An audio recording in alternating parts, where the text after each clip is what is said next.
ये 1940 का अमेरिका था, तरक्की और तामीर का दौर।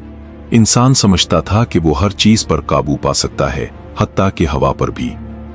उस वक्त अमेरिका का सबसे खूबसूरत पुल तामीर हो रहा था, टाकोमा नेरोज पुल, जो पूरी दुनिया के इंजीनियरों का ख्वाब था। लियोन मोइसिफ एक बासलाहियत इंजीनियर जिसने खूबसूरती को ताकत से ऊपर रखा। उसका नजरिया था, पुल जितना पतला उतना ज्यादा खूबसूरत। पुराने पुलों की भारी जालीदार साख्त को हटाकर उसने ठोस और पतली प्लेट ग्रिडर लगाए, सिर्फ इसलिए कि ये आंखों को भाते थे। 1 जुलाई 1940 पुल अवाम के लिए खुल गया। हजारों लोग तालियां बजा रहे थे, लेकिन पुल पहले दिन से ही कुछ अजीब हरकत कर रहा था। गाड़ियां ऊपर नीचे होती थीं, जैसे किसी ने पुल को झूला बना दिया हो, मगर किसी ने ये ना सोचा ये झूला एक दिन मौत बन जाएगा। मकामी लोगों ने उस पुल का नाम रखा गिलोपंग ग्रिटी, यानी सरपट दौड़ती ग्रिटी। लोग पैसे देकर सिर्फ उस झूले का मजा उठाने आते थे, मगर साइंस के अंधेरों में खतरा छुपा था। ठोस ग्रिडर हवा को गुजरने नहीं देते थे, वो हवा को पकड़ते थे, बिल्कुल हवाई जहाज के परों की तरह। जब हवा नीचे से गुजरती तो उठाव की कुव्वत पैदा होती, पुल का तख्ता ऊपर उठता फिर गिरता, और ये चक्कर बार बार दोहराता रहता।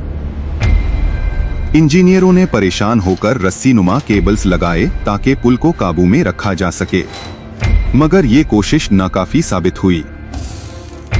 एक एक करके वो केबल्स टूटते रहे।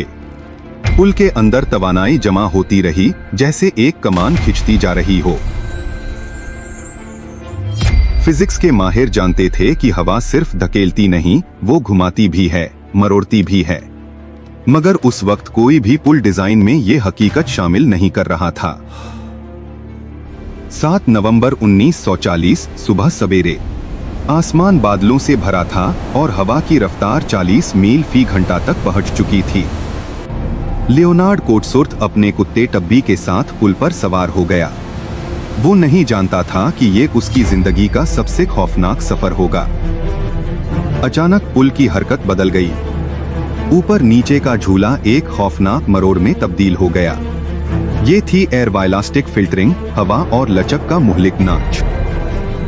पुल का तख्ता 45 डिग्री तक झुक गया। एक तरफ की सरहद दूसरी तरफ से तकरीबन 9 मीटर ऊपर चली गई। फौलाद चीख रहा था। ऊट-सूट अपने हाथों और घुटनों के बल रेंगते हुए पुल से निकला। उसका कुत्ता टब्बी वहीं पीछे रह गया। और फिर कंक्रीट के टुकड़े पानी में गिरने लगे। टब्बी को बचाने की कोशिश नाकाम रही। वो पुल के साथ समंदर में डूब गया। दोपहर 11 बजे पुल का दरमियानी हिस्सा मुकम्मल तौर पर गिर गया। 6000 फुट का ये फौलादी शाहकार अब समंदर की तह में था। तहकीकाती टीमें पहुंची। सवाल सिर्फ एक था, ये कैसे मुमकिन हुआ? इतना मजबूत पुल इतना जल्दी कैसे टूटा? जवाब मिला, इंजीनियरों ने अपने हिसाबात में हुआ की मुतहर्रिक कुव्वतों को मुकम्मल तौर पर नजरअंदाज कर दिया था। सिर्फ जामिद बोझ का हिसाब था, हवा की हरकी तवानाई का नहीं। लियोन मोइसिफ की शोहरत रातों रात खत्म हो गई। जिसने ये पुल दुनिया की खूबसूरत तरीन तामीर समझा था, अब वो तारीख की सबसे महंगी गलती बन चुकी थी। दुनिया भर में इंजीनियरों ने अपने पुलों को दोबारा जांचना शुरू किया। तरक्की की दौर में हिफाजत को भूल जाना यही सबसे बड़ा जुर्म था। पहली बार पुल के मॉडल को विंड टनल में रखा गया। साइंस ने वो देखा जो इंसानी आंख न देख सकी, हवा किस तरह साख्त को मरोड़ती है। 1950 में नया टाकोमा नेरोज पुल बना। उस बार खुली जालीदार साख्त के साथ, जो हवा को गुजरने देती है, पकड़ती नहीं। आज दुनिया का कोई भी बड़ा पुल विंड टनल टेस्ट के बगैर नहीं बनता।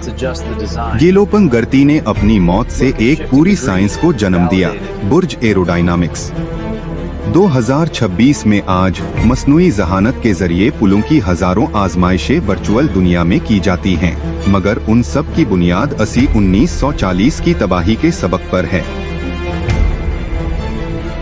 टाकोमा नेरोज की बाकियात आज भी समंदर की तह में हैं, एक मुकद्दस यादगार जो इंजीनियरों को याद दिलाती है, फितरत को कभी कम न समझो। आज के हर अजीम पुल के पीछे इस तबाही का साया है। हर केबल, हर बीम, हर हिसाब गीलोपन घरती की कुर्बानी का नतीजा है।